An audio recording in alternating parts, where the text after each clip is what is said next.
everything I'll tell you about this exhibition, it did travel. It went to Chicago and caused, again, this is 1911, 1912. I think it was 1912 when it got to Chicago.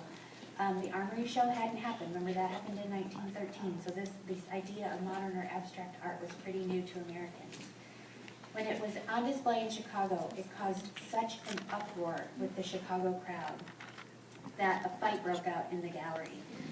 Fisticuffs, so fist fighting between the patrons about this notion of abstract art. So Arthur Dove had lived and trained in Paris for a while, where at this time modern art was thriving there. So when he came to America, he had certain expectations that it would be the same. Found out real quick that it was not the same. Calf, the bottom right-hand image is in, I should mention, not very much is known about the Ten Commandments. They were quickly broken up and sold off after their exhibition. So some of these are in private hands. Others, like Team of Horses and Nature Symbolized #2, are in public museums. Calf is in a private collection and hasn't been seen publicly since its 1911-1912 exhibition. We don't know what it looks like. There are some grainy photographs that were of such poor quality I couldn't bring myself to show you guys. There are descriptions that exist, but not an actual photo. Okay. Speaking of fisticuffs, I think what we'll do for this one, we will let a curator and a boxer talk to us about what we're looking at.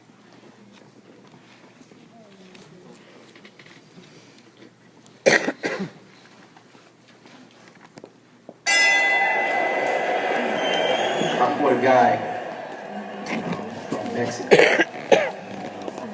He headbutted and cut my eye. The blood was running to my eyes, so I really couldn't see. I think he hit me with a right hand, and I was against the ropes. And when he hit me with the right hand against the ropes, I saw absolutely nothing after the right hand. The art of boxing is to hit and not get hit. And that's why I'm able to sit here and talk to you guys right now.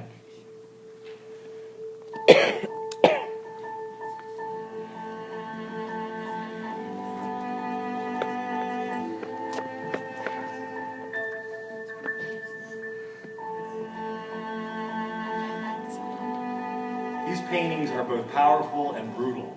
They reveal something essential about human nature that is deeply attractive and that people respond to. At the same time, they do not shy away from really difficult, brutal realities of what it means, as Bellows said, he was trying to paint two men trying to kill each other.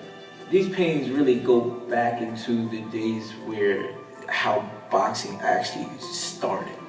A lot of smoking and people on top of the ring, they fought like this.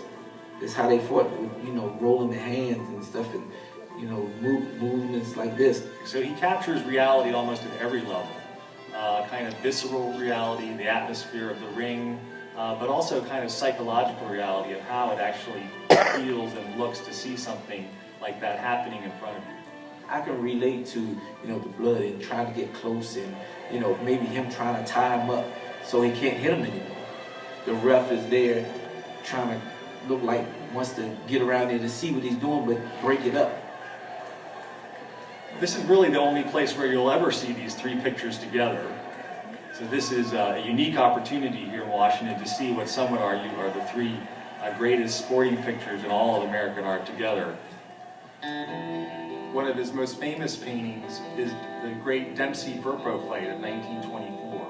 And in many ways, it's a completely different subject. It's not a backroom fight before a fairly modest audience. It's a huge public spectacle at the Polo Grounds in Brooklyn before 80,000 people. When you look at the picture, you think, well, Dempsey's the loser. But actually, as many people knew, he got up in the second round and subsequently knocked Verpo out. So it's one of the most dramatic fights taking place over 2 rounds where ostensibly the loser becomes the winner. Their roles flip between the first round and the second round. Looking at paintings for Bellows was not a passive sport. He wanted people to be engaged, he wanted them to be shocked, and the last thing he wanted them to do was to be bored and not connected to what he was doing.